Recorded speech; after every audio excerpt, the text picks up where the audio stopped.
Pernah nggak sih kita punya keluhan, udah capek-capek nyampein, rasanya kayak masuk ke lubang hitam aja, nggak ada respons, nggak ada kabar, frustrasi banget kan? Nah, makanya penting banget kita tahu cara yang benar buat menangani keluhan, baik kita yang ngeluh atau kita yang nerima keluhan. Rasanya diabaikan pas kita lagi butuh bantuan itu, wah, nyebelin banget ya. Kita udah ngeluangin waktu, tapi masukan kita seolah-olah lenyap gitu aja, nggak ada jejaknya. Yuk kita bedah bareng-bareng gimana seharusnya keluhan itu ditangani. Oke, hal pertama yang harus kita lakuin adalah ubah cara pandang kita. Keluhan itu bukan gangguan loh, tapi sebuah peluang. Anggap aja ini kayak kita dapat riset pasar gratis dari orang-orang yang paling peduli. Mereka secara sukarela nunjukin di mana letak kelemahan kita, biar kita bisa jadi lebih baik lagi. Jadi, kenapa sih keluhan itu penting banget? Sebelum kita ngomongin caranya, kita harus paham dulu nih. Di balik setiap keluhan, ada sesuatu yang lebih dari sekedar emosi atau orang yang lagi kecewa. Ada data. Intinya simple banget sebetulnya. Keluhan itu ya ekspresi ketidakpuasan. Tapi coba deh kita lihat kata kuncinya di sini. Ini adalah umpan balik. Begitu kita lihat dari sudut pandang ini, keluhan itu langsung berubah. Bukan lagi jadi masalah negatif, tapi jadi titik data yang konstruktif. Semacam alarm yang ngasih tahu kita, ada yang bisa diperbaiki di sini. Dan dampaknya, wah luar biasa. Nanganin keluhan dengan benar itu bukan cuma soal sopan santun, tapi ini adalah strategi yang cerdas.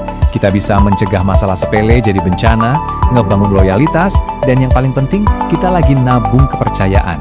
Dan dimanapun, kepercayaan itu adalah aset yang paling mahal dan paling susah dibangun lagi kalau udah hilang. Tapi, gimana kalau sebaliknya? Apa yang terjadi kalau keluhan ditangani dengan buruk? Ini bukan cuma soal satu orang yang kecewa loh. Ini bisa jadi pemicu efek domino yang, bisa sangat merusak. Semuanya selalu dimulai dari sini. Satu momen kecil, satu interaksi yang salah. Mungkin dijawabnya jutek, atau prosedurnya ribet banget. Inilah percikan api kecil yang bisa ngebakar satu hutan. Dari pengalaman buruk tadi, langsung deh ada konsekuensi pertama. Orang yang ngeluh itu kehilangan kepercayaannya sama sistem. Dia mulai mikir, udahlah, percuma, mereka emang gak peduli. Dan inilah puncaknya. Satu orang yang kecewa, itu cerita ke 10 temennya. Di zaman media sosial sekarang, cerita itu bisa nyebar ke ribuan orang cuma dalam hitungan jam. Reputasi yang capek-capek dibangun bertahun-tahun bisa hancur lebur dalam sekejap, cuma gara-gara satu keluhan yang salah penanganan. Efek dominonya jelas banget kan? Masalah kecil jadi gede, reputasi jadi jelek, dan kepercayaan publik terkikis. Taruhannya itu tinggi banget di setiap interaksi. Jadi ngabain keluhan itu sama sekali bukan pilihan, karena ongkosnya jauh lebih mahal daripada menanganinya dengan benar. Oke, cukup ya cerita seremnya. Sekarang, yuk kita pindah dari masalah ke solusi. Anggap aja ini semacam toolkit, seperangkat alat praktis yang bisa langsung kita pakai buat nyelesain keluhan secara efektif. Ini dia nih intinya, 4 langkah simple tapi super ampuh. Pertama, dengerin aktif, maksudnya benar-benar nyimak ya, bukan cuma nunggu giliran ngomong. Kedua, empati. Ini kayak kita bangun jembatan emosional biar nyambung. Ketiga, kita jadi detektif, identifikasi akar masalahnya, cari tahu penyebab aslinya, bukan gejalanya doang. Dan terakhir, kasih solusi jelas. Soalnya solusi sebagus apapun jadi nggak guna kalau telat datangnya. Nah, slide ini nunjukin betapa krusialnya cara kita ngomong. Di satu sisi, ada gaya asertif, jelas, tegas, tapi tetap sopan, dan fokus cari solusi bareng. Di sisi lain, ada yang agresif, yang nyerang terus, atau pasif, yang malah ngindarin masalah. Dua-duanya jalan buntu. Kunci keberhasilan itu ada di tengah-tengah, tegas tapi tetap saling menghormati. Oke, nyelesain satu keluhan itu udah bagus. Tapi, kalau mau jadi profesional sejati, kita harus tahu kalau tugas kita belum selesai sampai di situ.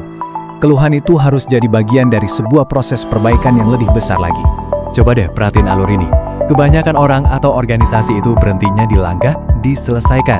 Padahal magicnya itu ada di 2 langkah terakhir, dianalisis sama diperbaiki. Disinilah letak emasnya. Jadi kita nggak cuma mademin api, tapi kita cari tahu kenapa apinya bisa muncul biar nggak kejadian lagi. Nah, ini bedanya layanan yang cuma reaktif sama yang proaktif. Dan ini semua ngebawa kita ke tujuan utamanya. Bukan cuma jago nanganin keluhan satu persatu, tapi ngebangun sebuah budaya, di mana layanan yang keren itu jadi hal biasa, dan keluhan itu malah disambut baik sebagai sebuah peluang. Kutipan ini benar-benar ngerangkum semuanya ya. Intinya, stop ngelihat keluhan sebagai gangguan. Mulailah melihatnya sebagai sesi konsultasi gratis dari orang-orang yang paling jujur dan peduli. Mereka itu secara sukarela nunjukin di mana kita bisa jadi lebih kuat dan lebih baik lagi.